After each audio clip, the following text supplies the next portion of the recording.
think of it. Then Jesus Christ bore all that himself and didn't make himself an object of pity for people to look at. And he just breezed up and said, I'll take it. I'll just take it. I'll take it. I'll do it all myself.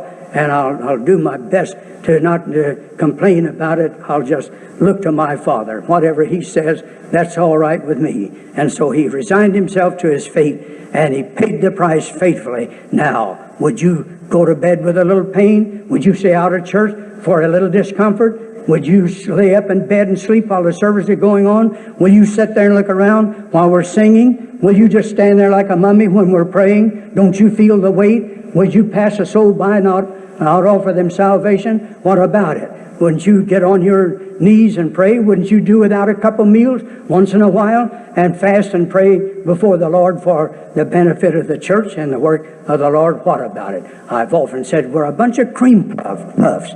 You know what a cream puff is? I used to buy them when I went to school. A little roll of thin dough made out of just shortening with a little stuff stuffed inside of it, little white-looking stuff inside of it for a nickel. And they're cream puff, we call them. And there's some people just a cream puff. That's all they are. That's all there is to them. Not enough energy, not enough life about them to furnish anybody with anything. Just like a wallflower painted on the wall over there. No good for anything. Like a little goldfish swimming around in a bowl over there, looking for somebody to feed him and change the water, and to keep the room temperature just right so that little fella can flop around in the water over there. And there's some people, it's just like a hothouse plant, They just stay protecting themselves, petting themselves, and seeing to it that they don't exert themselves, that they don't suffer anything. And if they have to suffer, they get mad. They threaten everybody around them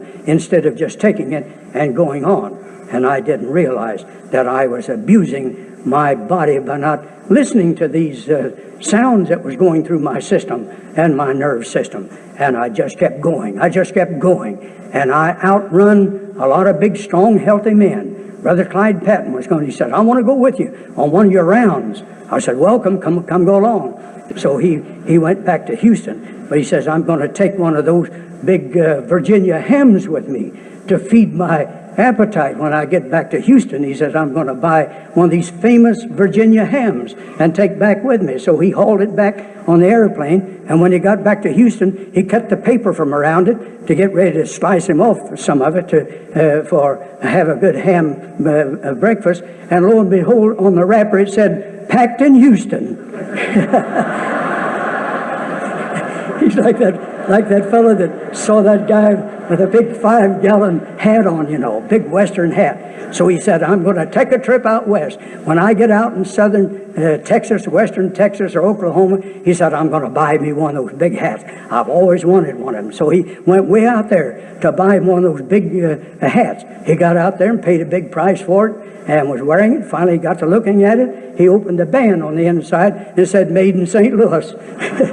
He could have bought one right there on Washington Avenue, but he waited till he got out in Oklahoma. We used to sing a song in the world. You'll find your happiness lies right under your eyes, right in your own backyard.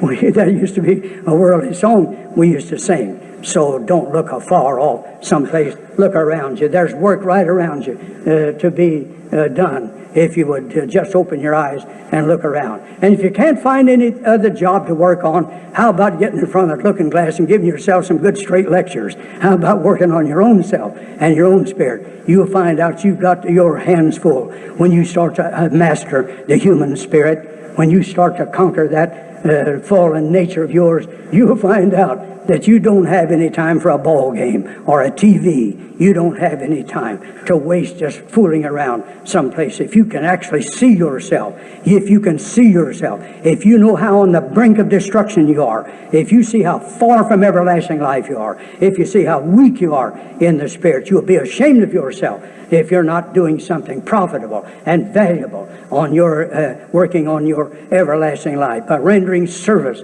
to the church and preparing yourself to help yourself and somebody else. So we want you to represent Samson's beehive over there. We want the church to be a beehive of activity and make every minute count. And if you're not if you're not going out and making honey, then protect the honey that's already made. There's some of those bees just stand there and fan all day long, keeping that air circulating in that beehive there. And what time they're not doing that, they're out there gathering honey and loading up with it, bringing it back into the hive. Everybody's busy around a beehive but the old drones, and of course they're used for something else. But anyhow, the Lord wants the church to be alive and alert and up to the minute here. And if we don't watch ourselves, we'll not do enough to make the devil mad. Is the devil mad at you? Can you feel the anger of the devil towards you for being such a strict Christian, for giving him such a tough time, breaking his holds in your spirit and rising above his deceptions and working for God? Is the devil mad at you? Are you in competition with him, or are you going along with him?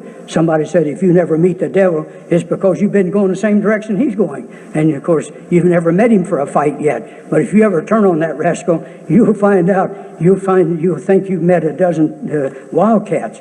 And so you'll have no time to lose while you're fighting a wildcat. You better stay on the job. And so that's what we want. That's what we expect out of you. And I've said that I didn't pay too much attention to my health, and I didn't consider my life. And at the same time, I knew full well that the time would come I would meet the same fate as Brother Sowders and Brother Aubrey and Brother Sheldon and the older brethren that I was with back there and was around them. And I saw them getting older and more decrepit. I saw their ministry shortening. I saw them get out of breath.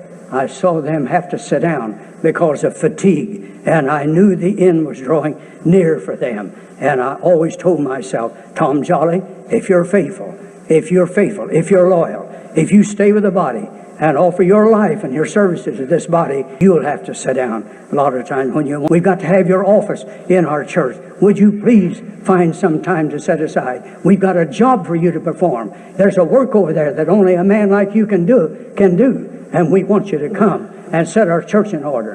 And we'll support you. We'll stand behind you. We'll not void out everything you say when you leave. But I've gone to churches and worked and turned right around, and the preacher get right up and tear everything down that I did and said. And the members all had sense enough to know what he was doing, and they would write me and say, Brother Jolly, you hardly got out of town till our preacher just came right in behind and devoided everything you said, tore up everything you said. And they said he didn't show any favor. He didn't back up your message at all. So I remember that. Like John said, I remember Diotrephes. I remember him. I'll remember how he prated against us with prating words, and how he took the oversight, bossed the assembly, called some people to quit and drove them off. John said, I'll remember him when I come to Ephesus, and I'll fix that guy. I'll reprove him with the Holy Ghost reproving. And so there's some people need rebuking. They need to be strongly reproved. They need to be set at naught. They need to be shaken and wakened up here and let them see themselves. And we've got to be faithful and loyal. We take the chance of losing people's favor when we have to reprove them. But we've got to do it. It's our sacred duty to set a person in order, set the church in order, deal with the things that are here. And Paul said to Titus, I left you in the island of Crete over there. We were there together, Titus, and I had to go back down to Jerusalem, to the churches there. But I left you in Crete, that thou mightest set in order the things that are wanting or lacking, and ordain elders in those assemblies where the saints are scattered, don't know who to look to, everybody trying to be church boss over there. He said, Titus, you've seen my manner of work and my office work. I'm going to convey that on you. I'm going to give you the commission under my leadership. You go back to these little assemblies we brought out, and we have record of about 40 different churches. There might have been more, might have been less, but we can count about 40 in the New Testament. He said, Titus, I left you over there that you might catch a boat off that little island of Crete and go back to these towns where we preached and where people received our message, and set in order these things that are out of order and where chaos rules and where trouble is. I want you to go back to these churches and get up before the people and set in order the things that are lacking. And before you leave, Titus, put a faithful man in there and give him a charge and give him authority and set that church in order. So when we come back to that town, there'll be something there. There'll be a faithful man there watching after the flock. and we'll have a church we can come back to. We'll have some friendly territory that we can stand on. And so that's been my work for all of these years here. And that's the reason that on friendly territory, when I'm in Louisville, I may be on some other territory if I got away from this crowd of people here. But at least while you're here and on these premises, I feel a welcome here. And I feel that you need me. I feel that I need you. And this is friendly territory that I'm on here. We may have an enemy sitting in the crowd someplace. I don't know all of you. We may have an enemy to come in here before this meeting closes. And so if there is, why, very well. But I've got more on my side than he has on his side, whoever he is. And no man has a friendship higher and a higher place of honor in the people's hearts than what you have given me and accepted me here in this place. So from now on, pardon me, if I keep my own vineyard a little bit and go outside and get a shot of insulin or eat an orange or a little light lunch of some kind, and I'll excuse the rest of you folks here that are diabetics. If you haven't read anything on the diabetics, you ought to read something on it. You'll sympathize with us. We stand in jeopardy every hour of getting too much insulin or not enough.